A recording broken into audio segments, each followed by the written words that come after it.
Hello, good evening to everyone. Thanks for joining us for another session with Geert Vanden Bossche.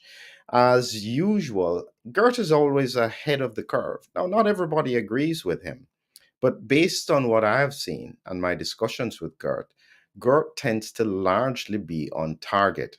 One of the hardest things to do is predict timelines, and Geert always sticks to his timelines. We'll discuss that.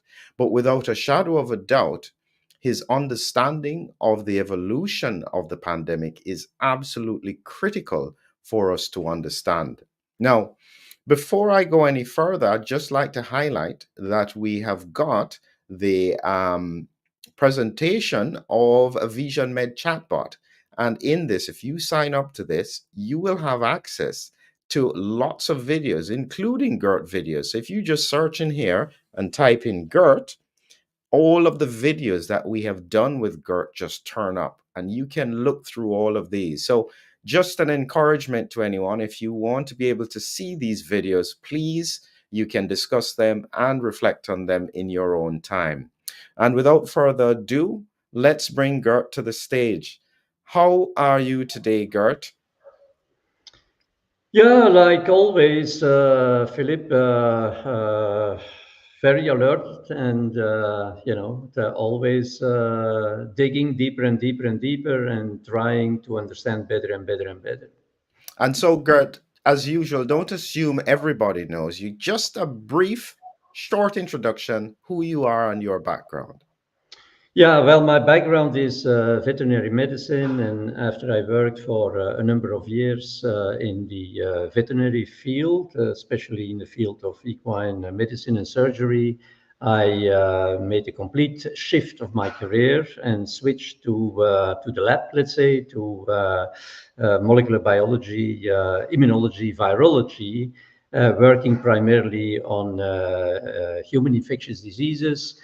After my career in academia, where I stayed for about, I think, 10 or 12 years at university, I then moved on to the vaccine industry, where I worked with three different big companies, uh, as well in late development as project manager, for example, as in the research department. And I was primarily responsible for the development of adjuvants and alternative deliveries. Alternative deliveries of alternative methods for delivery of vaccines. And then I joined after about 13, 14 years in the vaccine industry. I joined the Bill and Melinda Gates Foundation, where I was a senior program officer in vaccine discovery. After that, I set up my own company, specialized, in fact, in the research of NK cells and how we could exploit the potential of NK cells for a completely new type of vaccines. And in the meantime, I also worked with the Global Alliance for Vaccines and Immunization in Geneva, Gavi. And yeah, of course, when the pandemic broke out. This was drawing all of my interest because this was not only in the fields that I was very familiar with, virology, immunology, vaccinology, but it was also in the field of global health, which had, after my career in industry, attracted a lot of my interest, the global health section or the global health branch. So yeah, over to you, Philip, and yeah, thanks again also for having me on once again. I think the important point for listeners, if you haven't met Gert, he knows what he's talking about. And actually, one of the challenges that industry and science has had is that because he came forward and explained and stated openly that he had concerns, it's very difficult to discount him, especially when what he's been concerned about has actually been happening. Predicted this viral emergence of pressure on the immune pressure on the virus, causing all kinds of variants. There is no way anyone can reasonably discount the point he had made initially that this is likely to be induced and pressured by the vaccine. So, yes, Gert, it's important stuff. In terms of where we are now, what's going on with bird flu being raised? What do you think is happening? There seems to be a lot of attention on bird flu. What are your thoughts? Well, yeah, I this is how this all started. I thought it was very strange that all of a sudden we were seeing an expansion, so to say, of the distribution of bird flu.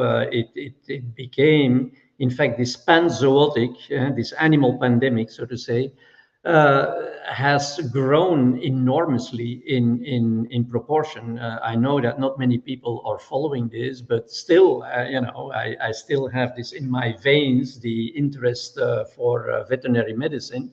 I'm following this since quite some time, and it is just a disaster how many bird species are affected by the bird flu. So we have seen a tremendous expansion. That is one thing. We have also seen that all of a sudden, much more than before, where we had only sporadically, we saw only sporadically cases. We have seen much more mammalian species, and within these mammalian species, many more specimens that have been affected by bird flu. And so that has always raised my suspicion that there could be a link between the disturbance, the fundamental disturbance of a very important ecosystem, which I'm calling the ecosystem of COVID. Millions of people having been immunized with vaccines that basically put the immune system on the wrong track. And as we know, this is the principle of One Health. Ecosystems do interact with each other. So what I've been exploring, what I've been investigating, in fact, is whether the ecosystem, the SARS-CoV-2 virus versus the human immune system, and the other, the bird flu in bird populations, being another ecosystem, and both ecosystems also having other viruses that they are to a large extent immunized against, be it by natural infection or vaccination, whether there could be an interference. And in the system, in the ecosystem, SARS-CoV-2 human population, that virus very clearly is, for example, other coronaviruses, or for flu, of course, it's other influenza viruses. So there's not just the bird flu, there's also the human flu. There is not only the human coronavirus and the SARS-CoV-2, but there's also the animal coronaviruses. And very often, large parts of bird populations, especially poultry, have high titers of antibodies against coronaviruses, bird coronaviruses, for example. And then the question is, of course, to what extent can these antibodies interact with the virus, with homologous virus, but to some extent also with heterologous virus. Heterologous virus is, for example, when antibodies against seasonal influenza could, for example, bind without neutralizing them, of course, but could bind, for example, other influenza viruses like bird influenza, like bird flu, or in the bird ecosystem, whether, for example, antibodies that these populations have, as I was saying, especially poultry, against other coronaviruses. For example, they are very frequently immunized against infectious bronchitis virus, which is a coronavirus that can cause problems in poultry. And to what extent could this, for example, these antibodies interact with coronaviruses in humans, for example? And there is indeed, and I recently wrote an article that is now being published, how there is indeed cross reactivity between avian coronavirus antibodies and SARS-CoV-2. So how these antibodies can indeed recognize human coronavirus, particularly SARS-CoV-2 virus. And Yeah, when these things happen, you Can, start to have interactions between the two systems, of course. can I ask you? Somebody put this point in, and I think this is important to try and dissect out. They have here SARS-CoV-2 was crossing into animals regularly. Are they now having natural immunity to SARS-CoV-2? Because this is an important point. It can infect animals, but it doesn't tend to cause any significant disease. Are you suggesting now that in highly vaccinated regions where there is ongoing circulation of this virus, that it's infecting the animal population and predisposing them to some of their own innate viruses that they have to battle against? So to some extent this is correct. So the first part of what you were saying is, in my opinion, correct. That let's put it very bluntly, that highly vaccinated human populations, highly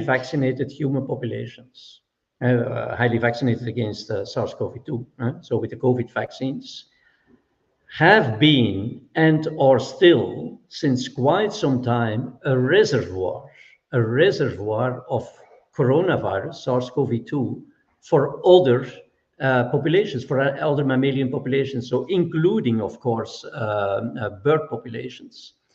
And here comes the second part. The bird populations, especially poultry, which is often in closer contact to humans, have very regularly, if it is not because of natural infection, it's because of the vaccination, antibodies against the infectious bronchitis coronavirus. But these antibodies are known and have been demonstrated, it's published in peer-reviewed journal, that they can recognize SARS-CoV-2 virus, to which these bird populations are now exposed. When this happens, the corona antibodies in the bird population, for example in poultry, will not neutralize SARS-CoV-2, but it can bind and build complexes with this virus, which can cause, as that is what I'm regularly explaining, when you build these large complexes, they can be taken up, these large complexes will be readily taken up by antigen presenting cells. That's what antigen presenting cells love to do, is to pick up big chunks of viruses complexed with antibodies. And this can drive the production of cytotoxic T cells. What will the cytotoxic T cells do? Well, they would immediately, in fact, kill a cell that is infected with avian birds, a virus with avian bird influenza, with avian influenza or bird influenza. And by doing that, it is, of course, abrogating symptoms, which could explain why we have large chunks of the bird populations that are not showing overt signs of bird flu disease, but that are asymptomatically infected because of this strong CTL activity. When you have that, you will, of course, tremendously promote the spread of the virus, because you have now many animals that are asymptomatically infected.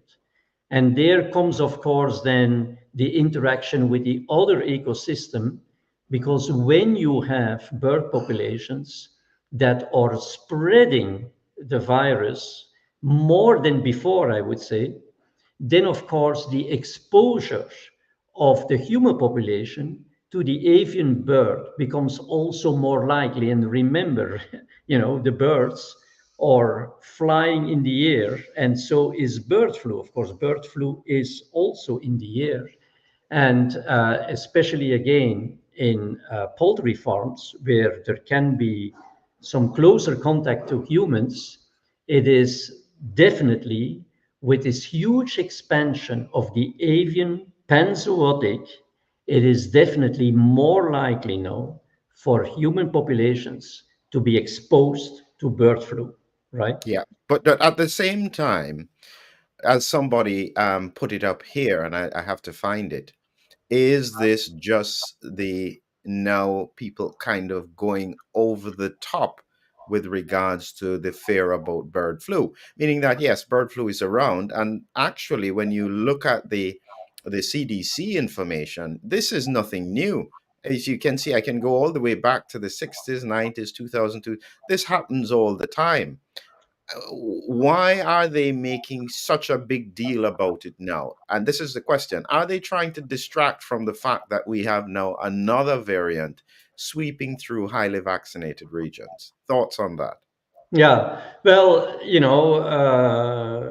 Philip, as I'm always saying, my starting point is always that the public health authorities do not really understand any of this, unfortunately. And what is surprising to them is what I just, in fact, told you, that all of a sudden we have this huge expansion of this panzootic that is already lasting for a long time and is not ending, which is very abnormal for a natural pandemic or for a natural panzootic, that it is like continuing forever. That secondarily, there is more and more mammalian species that get infected, and recently also the cows. And that was, for public health authorities, some indication that it could have been transmitted through a human being. And within the context of all this, the isolated cases where humans developed bird flu are now, in fact, all of a sudden extremely emphasized. They also occurred in the past. These cases have been described. But now, within the context of more mammalian species being affected, including cows, for example, and therefore the whole question with regard to dairy products, and also the expansion of the damage within bird populations and poultry farms occurring, they all of a sudden think that this could be the next pandemic in humans, right?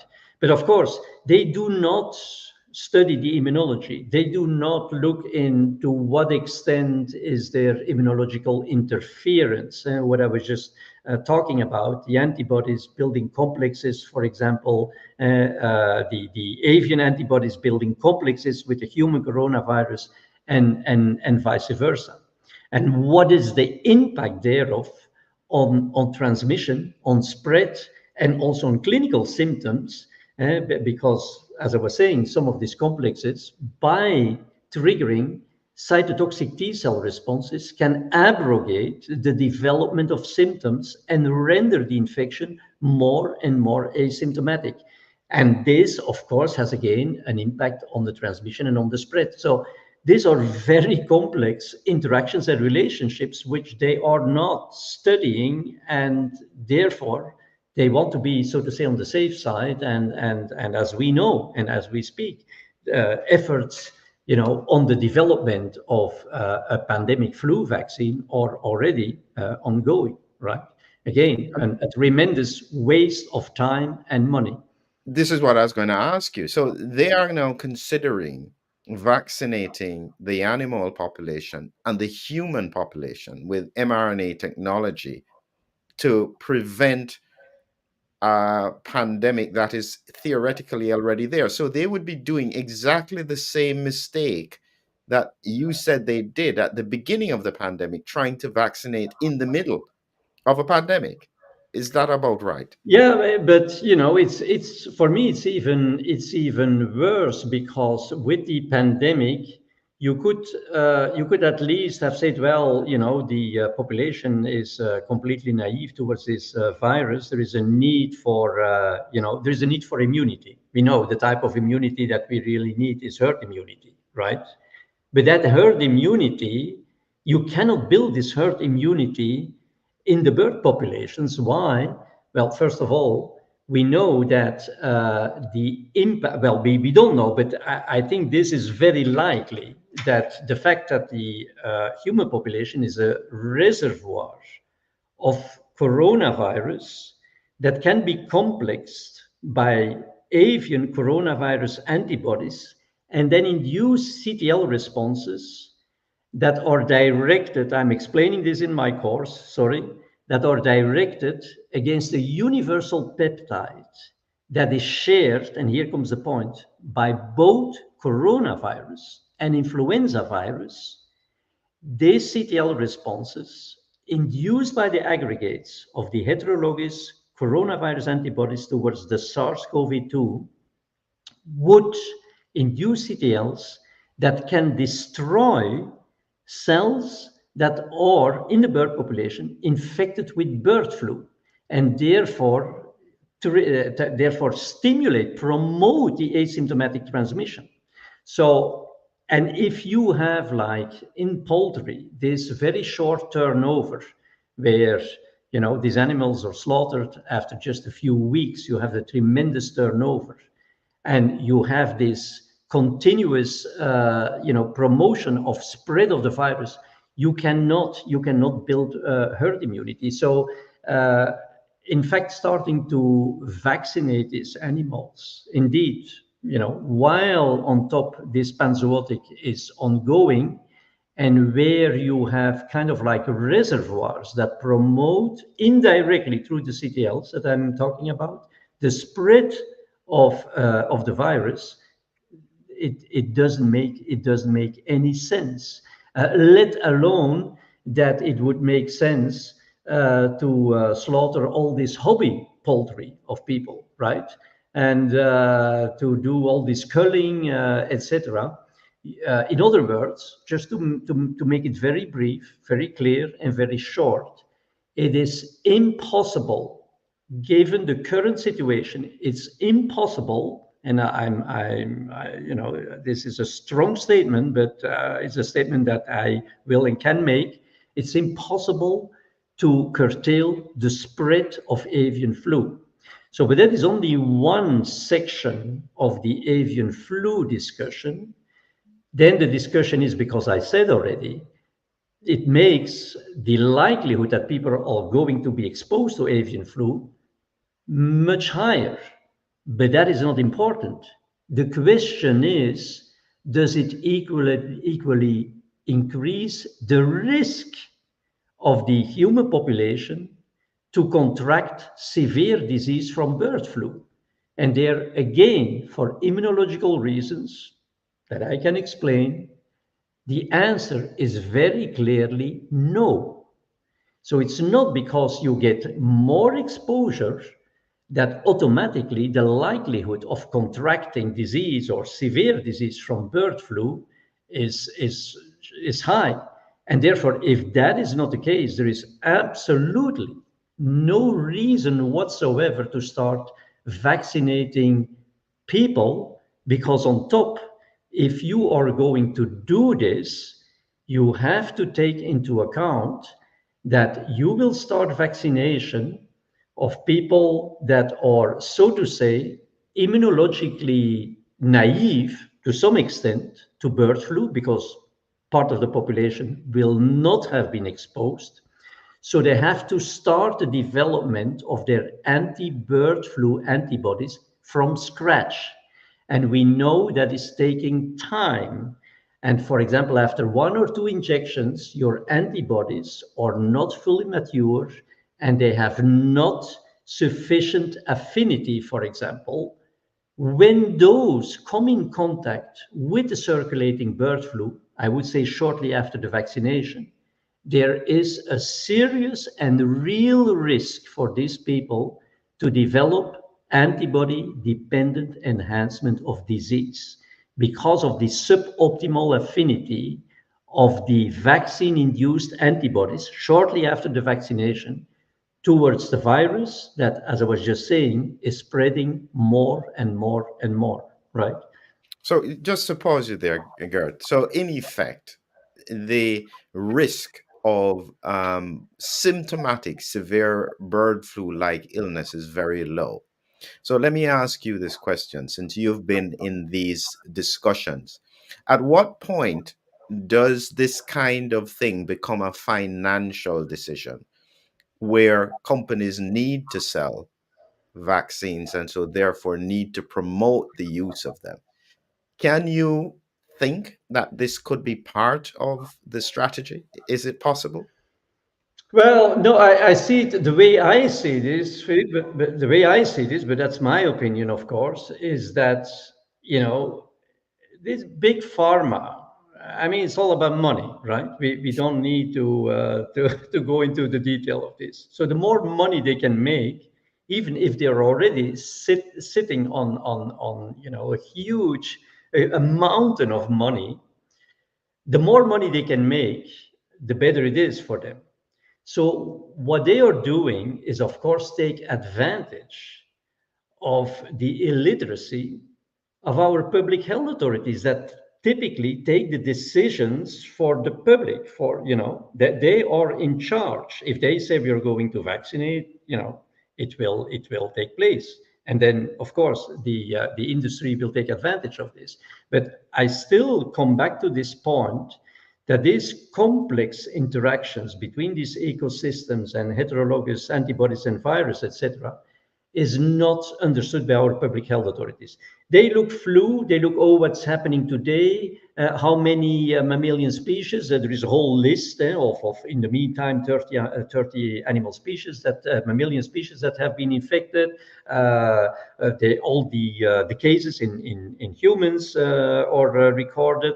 Of course, they are also in contact with the monitoring of the animal birth cases in the bird populations, etc. So that is what they are doing. They are doing statistics. They are not interested, or they don't comprehend causal relationships or interactions, interference between all these different systems. So, but there is still one point we would in fact need to discuss, because I can imagine that your audience is still puzzled about the fact that I'm saying the likelihood for people to be exposed to bird flu is much higher. And on the other hand, the likelihood that they contract severe disease is low, is relatively low. So there's no need for vaccination. And it's interesting because this is exactly the same type of reasoning that I just explained applying to the bird population.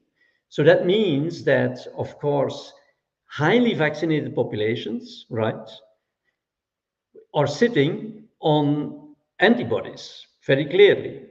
And these antibodies, they could in fact, uh, many of these people have antibodies against flu, against seasonal flu, right? And especially, for example, the elderly population or the vulnerable population, because they are vaccinated on a yearly basis against influenza. And other people happened to develop antibodies because they had been exposed to seasonal flu during an epidemic. So if now these people are being exposed to a heterologous influenza virus, namely the bird flu, then you can imagine that complexes built between the anti-seasonal flu antibodies and the bird flu. And again, these complexes, they can lead to, of course, the antibodies against seasonal flu have very low neutralizing capacity against bird flu, very low. We know, just like we have seen and has been documented in peer-reviewed journals with Omicron, when people were vaccinated against Wuhan, they came in contact with Omicron. The activity of the vaccinal antibodies towards Omicron was very low. That is what induced non-neutralizing antibodies. That has been described. These non-neutralizing antibodies were then responsible for causing antibody-dependent enhancement of infection. So these people could be more readily infected. If you transpose this to the flu system, you could say Well, these complexes between the bird flu and heterologous antibodies against seasonal flu have low neutralizing capacity towards the bird flu, of course, and could induce non-neutralizing antibodies that then enhance the infection. But as we know, these infections, they are very often do not cause severe disease because these non-neutralizing antibodies are also protecting against severe disease. So, but the interesting thing, Philip, and here comes something which is very interesting. What that would mean is that you could have more and more, not only exposure, but even infection of people who have antibodies against seasonal flu without any need for bird flu to adapt to the human species. Why? Because these non-neutralizing antibodies are having an enhancing effect on the infection. So there is no need for the virus to more specifically adapt to receptor on human cells. And so the interesting thing is, and this is also documented, I mean, this is not just me telling, that more and more people seem to be positive against bird flu without developing significant symptomatology. Maybe some conjunctivitis, maybe, a little bit of cough but not severe disease. So this is interesting because now more and more people seem to be seropositive or seem to be positive in PCR, for example, without the virus having been adapted to the human species. The same system would apply to any mammalian species that has antibodies against seasonal flu or that have been vaccinated. For example, also cows, pigs, etc., get vaccinated against seasonal flu. They could also more and more not be exposed to the virus, but also be productively infected by the virus without any need for the virus to adapt to that specific species. Now, Because, just come on, pausing you here a minute, Angert, because I'm trying to understand, therefore, this statement here that you've said. You said in the current context of the bird flu panzootic pandemic, you strongly advise against vaccination both for bird flu and seasonal flu. Is this for animals, humans, or both? well, yeah, this is for any mammalian species, right? We are just a mammalian species. I mean, we are not in that regard different. So, and also very interestingly, I mean, these health authorities are, continuously thinking that the virus could adapt to another species, for example, to the human species. First of all, if you have a phenomenon like antibody dependent enhancement of infection, it is so easy for the virus to find another host that there is absolutely no need for adaptation to, species specific cells. That is one thing. The other thing is that this is not happening at all is very clear today because many people seem to develop, probably also animals, are seropositive without having other signs of disease. And all this is happening at the same time. So, what is the likelihood that this virus, at the same time, which we're seeing right now, is adapting to 30 different mammalian species? So, there must be a common mechanism that enables the bird flu to infect those species, different species, without provoking serious illness. And that is, in my humble opinion, the only explanation for this is antibody dependent enhancement of infection that is due to the interaction of antibodies that have poorly neutralizing capacity, like the seasonal flu antibodies, towards the bird flu. And that is the same in other species, especially in species, I think, that are regularly vaccinated against seasonal flu. Why? Because their antibodies tend to be much higher than animals, for example, or mammalian species, including humans, that have just experienced a natural infection. If they experience a natural infection, unless they develop severe disease, the likelihood that they are going to sit for a prolonged time on high titers of antibodies is much, much lower than when you vaccinate them. No, Gert, as I listened to you a while ago, I reflected on something. You've been studying the COVID pandemic for 4 years.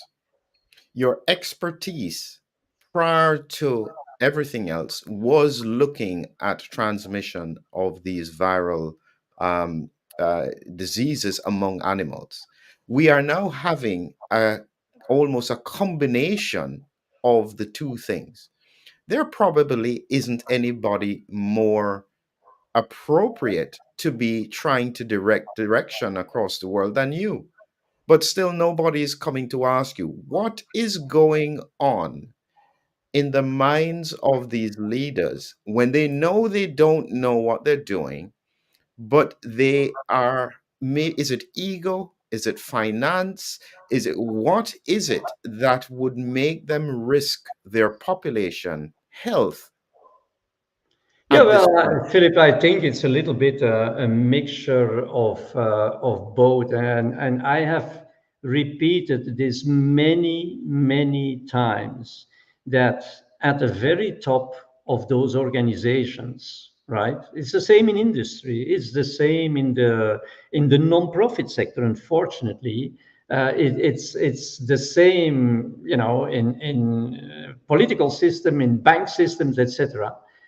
The problem is that the people who are at the top and who take the decisions, these people are to 80%, engaged in discussions and deliberations and reflections on how they could strengthen their position, you know, how they could build relationships that, is good for their professional career. So, in other words, they have huge conflicts of interests. They are having hidden agendas, etc. And they are unfortunately not having deep insight in what really matters. And I've always said all these organizations have brilliant people who are doing the work in the field, but unfortunately, these people are not those that are in charge of taking the decisions. So, those who have taken these decisions and thought they would appear in the Guinness Book or in history books about, their wise decision to, roll out mass vaccination programs all over the world to control this new pathogen, etc. Of course, they are realizing, most of them, that they have made a big mistake. But now it's about not losing their face, of course, and they will try to resist to the growing opposition and the growing, I would say, revealing of facts and data that this was wrong. They will try to resist as long as they can, of course. So it's very poor human behavior. And I guess, as you were saying, this happens in multiple sectors. So it's not just in health, it just has more direct impacts on the population Yeah, when it happens in exactly, health. exactly. Now, so Gert, so bringing us back then, because as I said, and I think you're pointing out, our big problem still is COVID. It's still spreading wildly, but there is a lot of silence on it from public health, from governments, and so on. Nobody's saying anything about it. Are you still, however, sticking with your timeline? Because you've gone on record saying the end of June. I keep on saying don't say a date, don't say a date, but you have stuck with your timeline. Would you, based on what we're seeing now, because most people are saying, well, nothing is happening, everything is okay. We're now coming to the end of May. What's the big concern? Any thoughts, or what is your position now? Well, my position has always remained the same. You cannot stop a pandemic without herd immunity.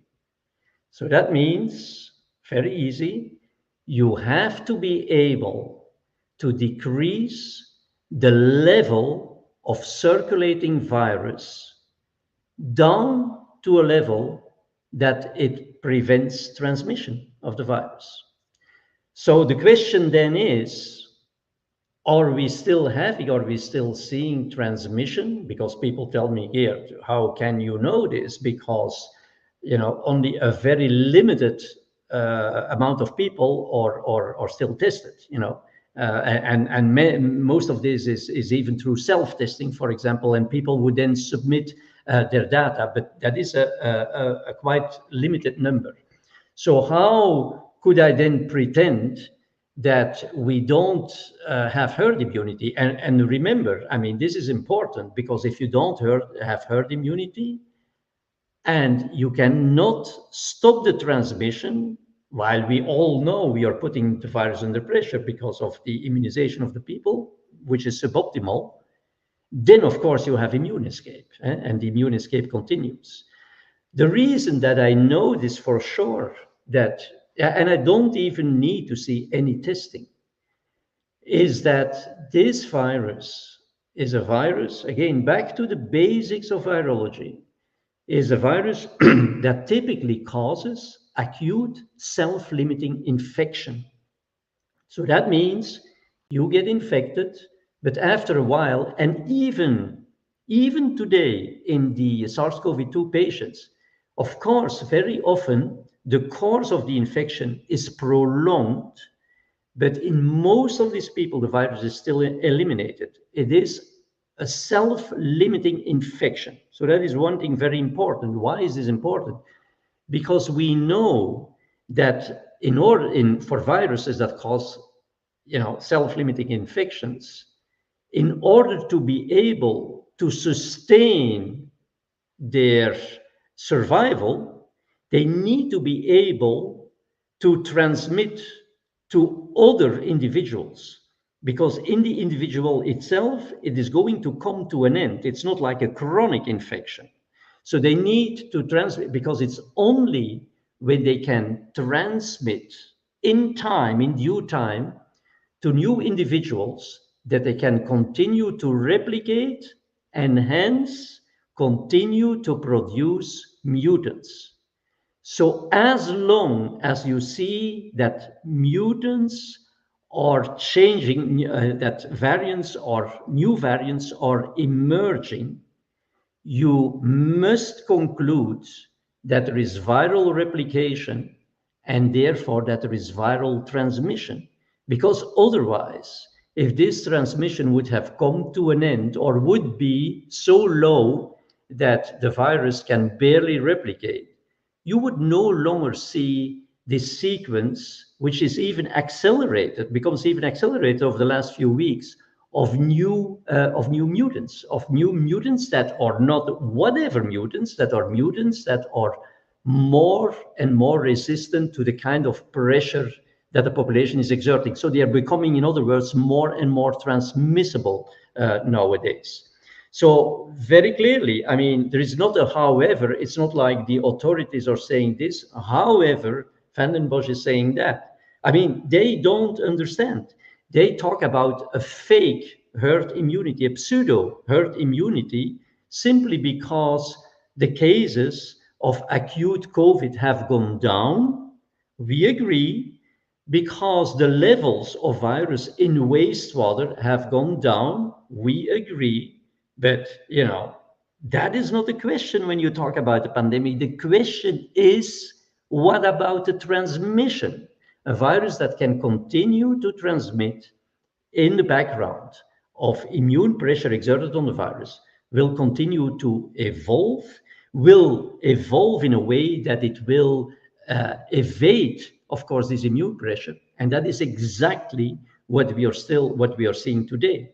And I think more and more of these authorities become aware of this, that the pandemic is not under control. But guess what, Philip? If now very soon, already in fact today, they need to tell all the vaccinees that in fact the vaccinal antibodies are no longer working whatsoever against the newest variants like the KP2 and the KP3. Come on, what do you think would be the impact of officially acknowledging that none of the vaccinees, some of them got 4, 5, 6, 7 shots, that it was all for nothing because they are no longer protected against the new variants that are now, let's say, very rapidly increasing their contribution to the overall distribution of circulating virus, right?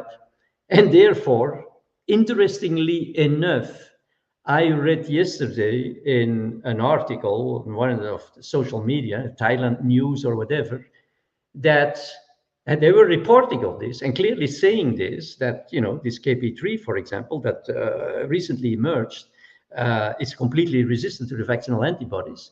But they said, even if this is the case and this develops in a negative way, the unvaccinated will be susceptible as well. So that is now the next step, that they will need, the public will, of course, learn, maybe not today, maybe it will take another week, that in fact their vaccination status is just not helping them at all, in terms of immune defense against the virus. But then they will come with the argument, it's maybe a pity, that's true, but I mean, the unvaccinated are not better off. They will not be protected either, right? And completely neglecting this field, the field of the innate immune response, and the whole science over the last 20 years of epigenetics, how adaptation to the environment can lead to functional reprogramming of innate immune cells so that they could take over the task where the adaptive immunity is failing, right? So they are trying all kinds of stories, but, none of this, nature will tell the truth, right? Nature will So, tell the so truth. let's just follow that thought then. Because at the moment, a lot of people are saying, well, we're not seeing any more severe COVID-19. It's fine if it's transmitting around, but it's not causing severe disease. There's no need to concern. But you are anticipating that we're going to see a significant transition in terms of severe disease. What do you think that is going to look like from a clinical point of view? Well, what I'm first of all predicting is that we will see, first of all, in all regards, Philip, in all regard, when I'm saying in all regards, is from a virological viewpoint, from an immunological viewpoint, and of course, to your point, to a clinical viewpoint, that we will see a spectacular transformation of the landscape, right? Because all of a sudden we see already right now, if you follow the propagation and the expansion of the new variants, it's very clear that these additional mutations cannot keep up with the immune pressure on viral transmissibility. That's why you see new variants are rapidly popping up, taking over, but then, at a certain threshold, at a certain level, they level off. They cannot, you think they are going to take over. They are going to become completely dominant and wipe out all the other co-circulating strains. It's not a fact. So at some point, like was the case with Omicron, the virus needs to do something to ensure its survival. It's becoming too much under pressure, just like Omicron was under tremendous pressure of the neutralizing antibodies.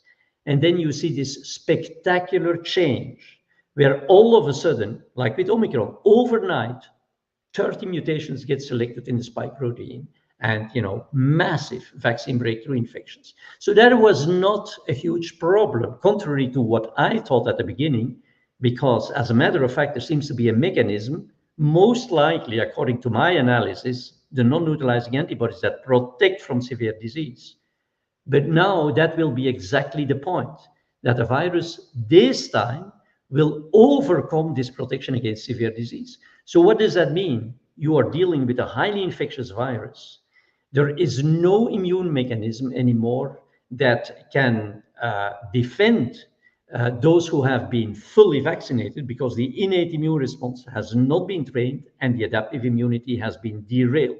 So you're facing all of a sudden a highly infectious virus that can simply blow through the whole system, through the immune system that is not functional towards SARS-CoV-2. I've never said that the immune system is destroyed, not at all, but it's not functional. It has been derailed. It has been put on the wrong track with regard to defense to SARS-CoV-2. What that brings is, in my opinion, an immediate dissemination of the virus to all organs, with something like disseminated intravascular coagulation, where the organs, the cells get destroyed. This virus kills cells. This virus replicates in cells, and when the replication is done, the virus gets destroyed. That's also how the virus gets out of the cell to some extent. So that will be very, very fast. It will be a completely new virus, not even comparable to the previous variants. This is the virological change. Immunological speaking, no defense whatsoever. The last defense that was not sustainable, the non-neutralizing antibodies, this defense has been breached. And clinically speaking, I mean, that is what viruses do. Virus replicates in cells. Virus replicate very fast.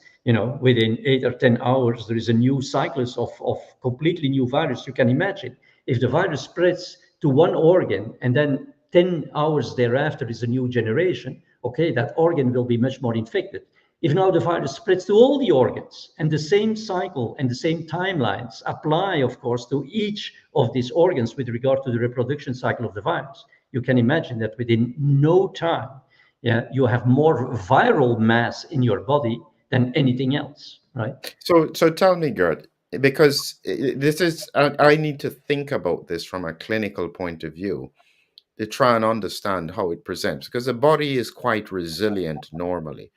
And so have you seen this before in the context of the animal population? Is there a template, and what does it look like?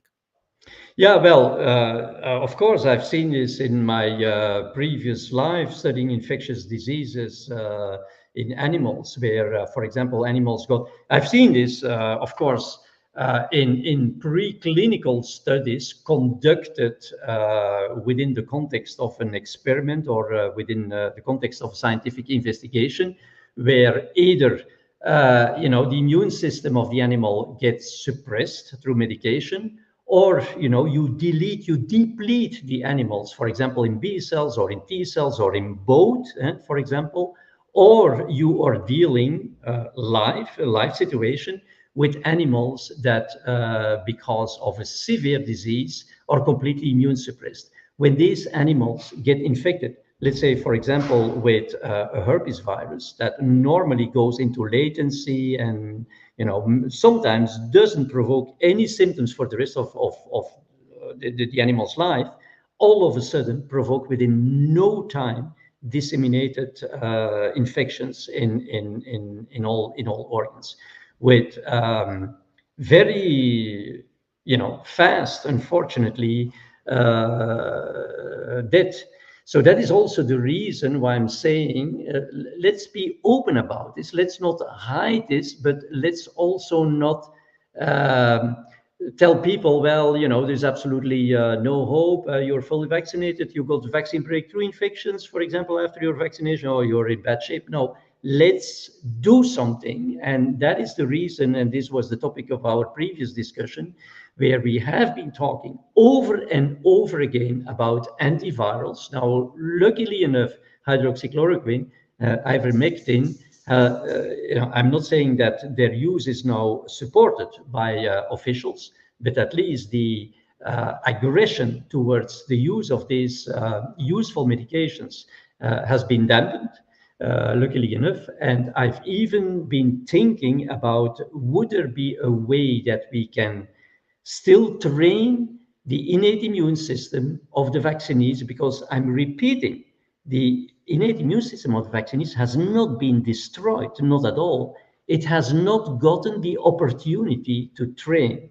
And maybe we can still do this. So we should need to think about this, because if we are not going to do anything, Philip, the backup plan, so to say, of the health authorities is to come with another vaccine, right? That is all the, or the draconian lockdowns, but we know that's not a solution. The vaccines are not a solution either. So what is their plan really? What is their plan? I mean, people can say that I'm making very dramatic predictions, etc. But at least I'm thinking about this. I'm thinking also about solutions. I'm not saying things that I'm not 200% convinced of, and that are all based on, you were mentioning it, me studying this day and night for the last 4 years, and already having like 30 years of deep expertise in several of these fields. So we are looking for constructive solutions, how we could probably mitigate the losses that will take place. So there is for me, no reason to be hiding those things. That is what the authorities are doing. They're hiding things like, say, well, we do have herd immunity. Well, this virus is now circulating, it's going into endemicity, etc. And people accept all this. People accept this, that they are now anticipating and predicting a spring wave or a summer wave for viruses that in the past, never ever popped up even during spring and summer. So, and that even regardless of the age, etc. So I cannot understand that people don't see that the behavior of this virus in all regards has completely changed, and that therefore just telling them, we will end up with a situation just like for flu, and will become endemic, herd immunity. And yes, we will need to give you an updated shot like every year. That's exactly what we do with the flu vaccine, right? I mean, this is complete nonsense, right? So people listening may think, goodness, I've been vaccinated with one vaccine or two or four doses. One of the things that I usually say is that there is a risk profile. So not everybody who is vaccinated will have Mhm. damaged mucosal immunity, because if the virus can't get past the mucosal immunity, it can't cause any problems.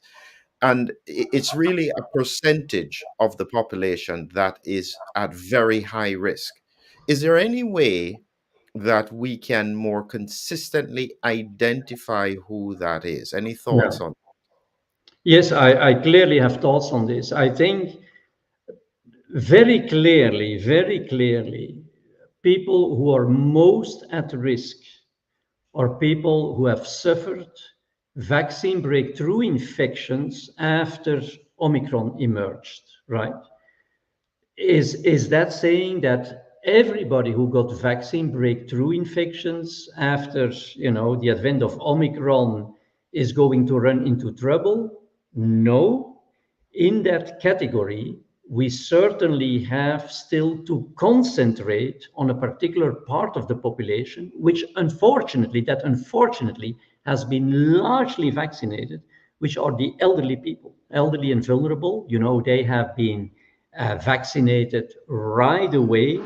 They have gotten 3, 4, 5 shots, for example. And if you think about this, Philip, I mean, if you think about this, these are the people that would have suffered most and that were suffering most at the beginning during a natural pandemic, right? So now, if you do things completely wrong, as we have been doing with this immunization campaign, then of course, nature will come back and the toll will be much higher, but primarily on this same target group. So instead of losing 0.01% of this population during a natural pandemic, the losses in that same segment of the population could now easily be multiplied by, I don't know, factor 10 or factor 20 or factor 50. I don't know. But I do expect huge losses of human lives, unfortunately, in elderly homes, nursing homes, etc. And on top, as everybody realizes, this is also the places where people are vulnerable people, all vulnerable people are concentrated, so to say, in the same place. So the infectious pressures will be mounting tremendously within no time if you get the virulent virus hitting one of these homes, for example. So these are the worst case scenario, and of course, nature is never black and white. There will be a gray zone, but it will definitely cause massive losses in the elderly population, for the reasons that I was explaining. Then the second group is all those that have been exposed to Omicron, and as a result of that, clearly develop vaccine breakthrough infections with symptoms, etc. So on the other hand, I've also been saying people who had, for example, one injection, etc., don't need to worry. I even think that those who didn't get mRNA vaccines, but the other COVID vaccines, which unfortunately are a minority, don't even need to bother about having gotten two injections. As of three injections with high antibody titers after the third injection that had been documented, and then vaccine breakthrough infection by Omicron. That is a different ballgame, of course. So whatever, you won't hear me. I won't do this anymore because people were asking which part of the population, etc. I have been mentioning certain percentages. I think that was wrong. Not that the percentages was wrong, but the fact that I was sticking a figure on this. But we can definitely say that the losses will be enormous. The losses will be enormous. And as I was saying, a completely different ballgame, not something that you can compare to a very, very bad flu season, for example, or something alike. It will You be, know, it will be very I, different. I say sometimes to people when you speak about these things, and I always end it by saying, I hope Gert is wrong. Hmm. Do you hope you are wrong? Of course, Philippe. I hope I'm wrong, and I'm just. I hope a quiet, a normal human being. So in my spare time, or when I spend time with friends and family, and I forget about the science, which is very difficult for me, then also I'm all of a sudden overwhelmed by this feeling of surrealism that I think, oh, come on, this cannot be. This cannot be. But when I then dive back in the science, it's exactly the other way around. And I'm saying, come on, I've done really a very thorough homework. I've exposed myself to so many questions, to so many criticism. I've not left any stone unturned, very honestly. I mean, this has taken an awful amount of my time, of my energy. So the likelihood, unfortunately, the likelihood that I will be wrong is, in my opinion, very, very remote.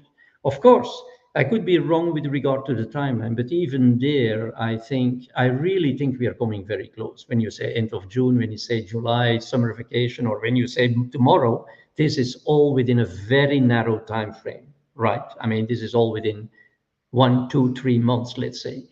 Um, but that is just spontaneously going to go away.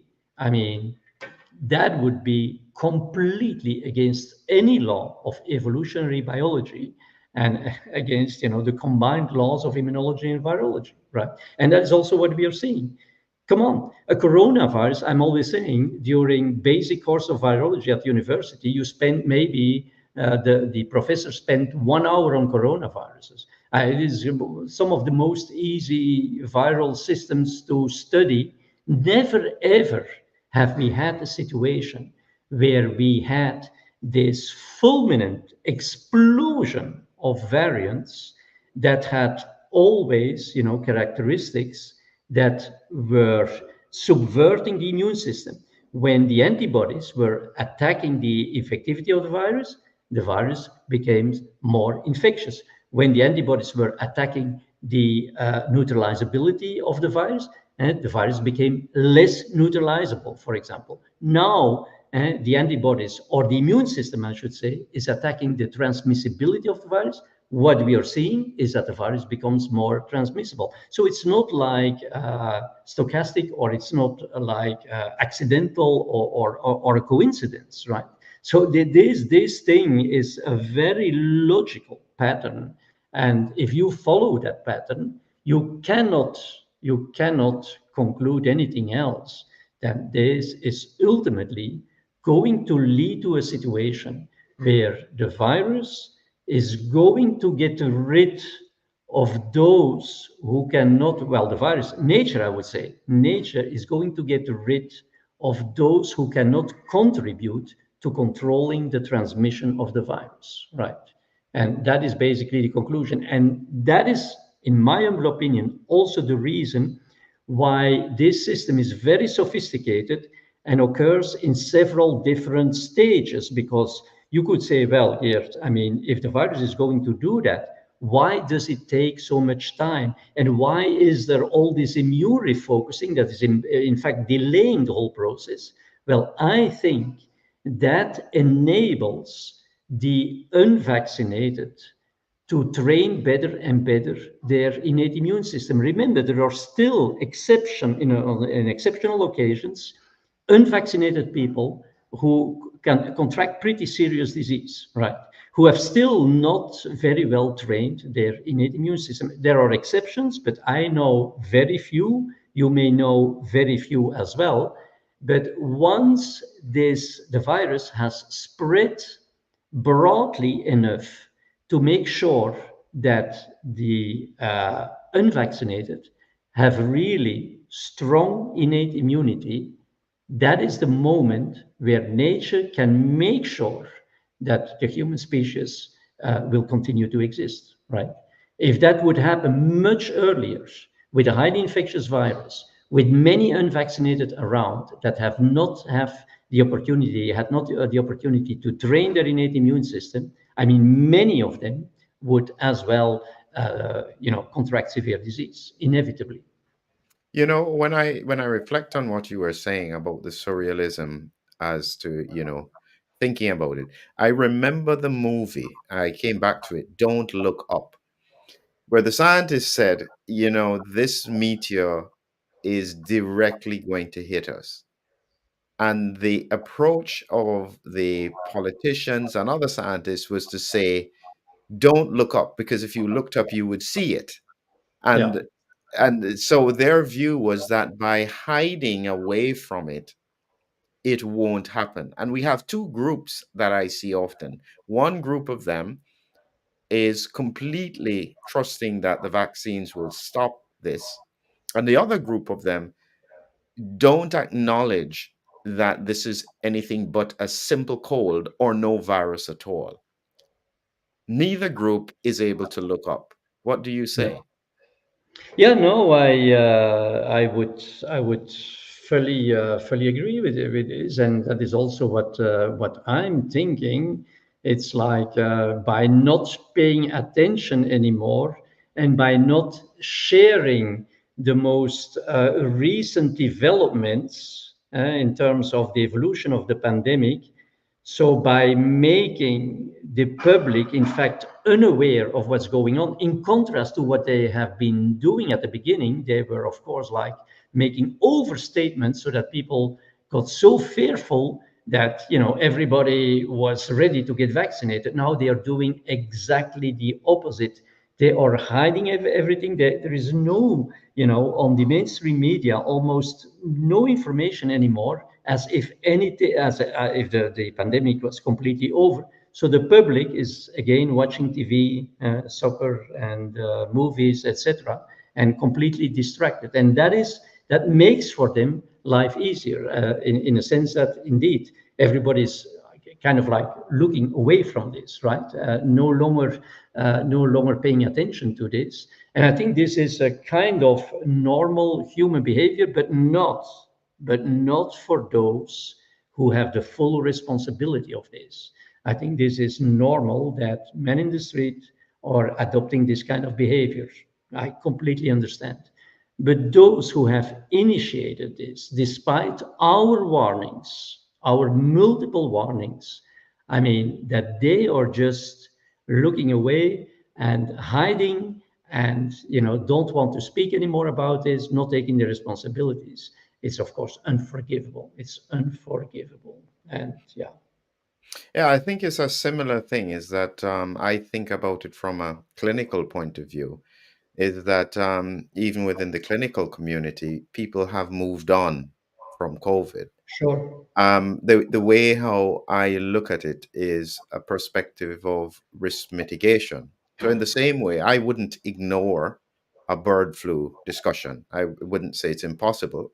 I would think about it, reflect on it, and consider, if it did happen, how would we approach it? That's risk mitigation for the powers that be, and that means both in the public health, political point of view, and a clinical point of view, to not have a risk mitigation strategy or approach, whether or not they thought it was right, but to just say, okay, if we saw something, or if we thought, is there anything we can do to mitigate it?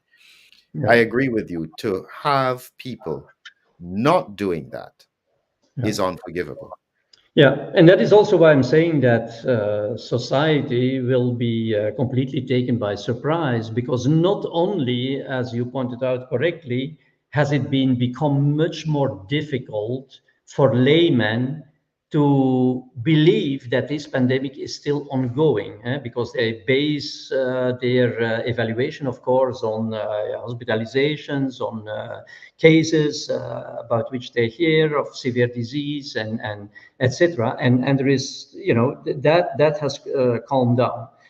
But the fact that on top the public health authorities and experts are hiding this or trying to make people believe that there is herd immunity, that the virus is transitioning to endemicity, etc., adds, of course, to this unawareness of the broader public that it is not finished.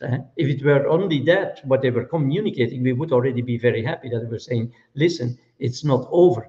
They're saying, okay, it's not completely over, but since the beginning of this year, symptoms have come down, levels in wastewater have come down, so there's no reason to believe that there will be flare-ups again. So that is what I'm saying. So don't worry, because we are following it, we are doing surveillance, we are tracking it, etc. As if that were a plan B. There is no plan B. There is no awareness of the population.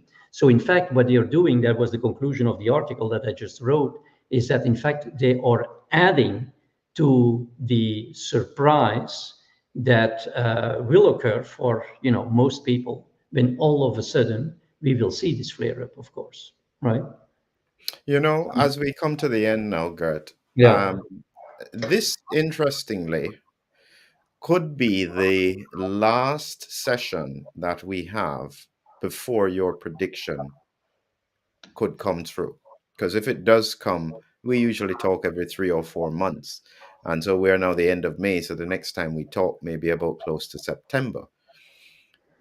What would be your final words if, as you anticipate that transition?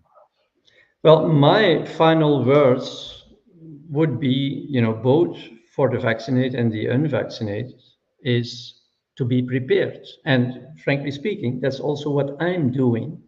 And, it's not like, for me, this is a lot of fun, sharing all this, making people afraid, etc. No, I'm preparing myself. The unvaccinated, I've said this multiple times, don't need to worry. Of course, they need to make sure they stay in good health and they take care of their health, of their lifestyle, of their body. That is still important because, even if you have a trained innate immune system, but it's not in a healthy state, it won't help.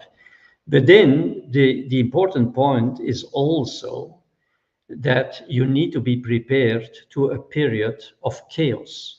Because what will happen most likely is that the healthcare system will collapse. When the healthcare system collapses, I mean, this has all kinds of repercussions, societal chaos, etc. So we need to be prepared to that.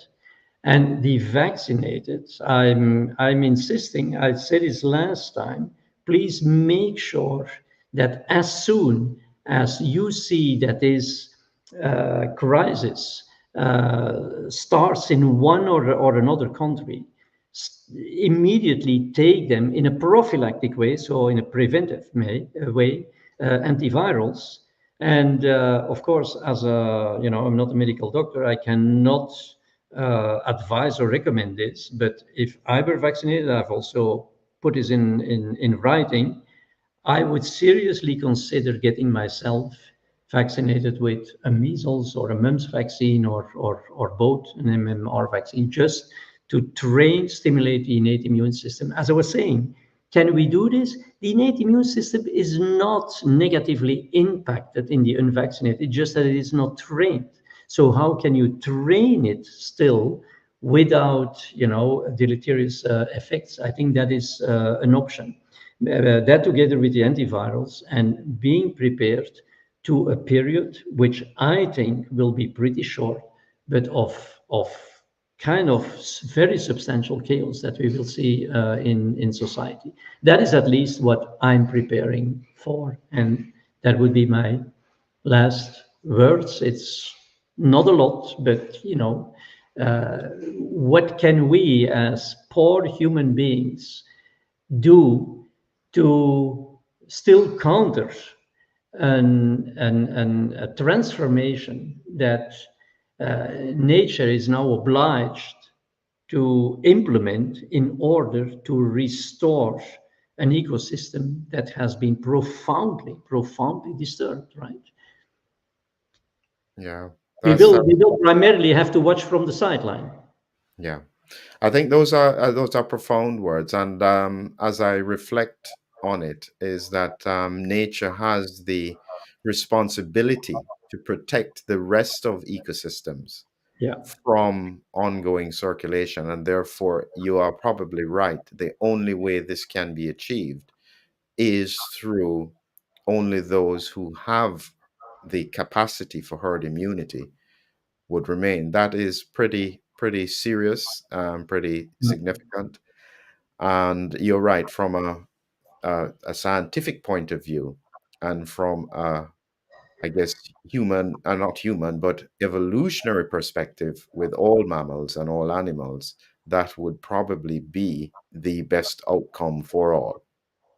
Yes, and by very last conclusion, I'm 200% certain that if that happens, the panzootic will also end immediately, right? Yeah, Because of these relationships and these mutable, interactions that one disturbance, sustains the disturbance of another ecosystem. But it can be immunologically explained, or at least be made plausible, and that's why I wrote the article. Just that people don't think it's all philosophy. This is not science. Yeah. great. Thank you again, Gert. And we will speak again. Hopefully, the next time we speak, I can say to you, listen, Gert, don't worry, it's all done. Nothing happened. You were so wrong. But Yeah. yes, I think we I should. very much hope that would be the case, Philippe. You know that. Yes. So Yeah. just wait with me, Gert, while I do the outro. Thank you, everyone, for watching. Have a great evening.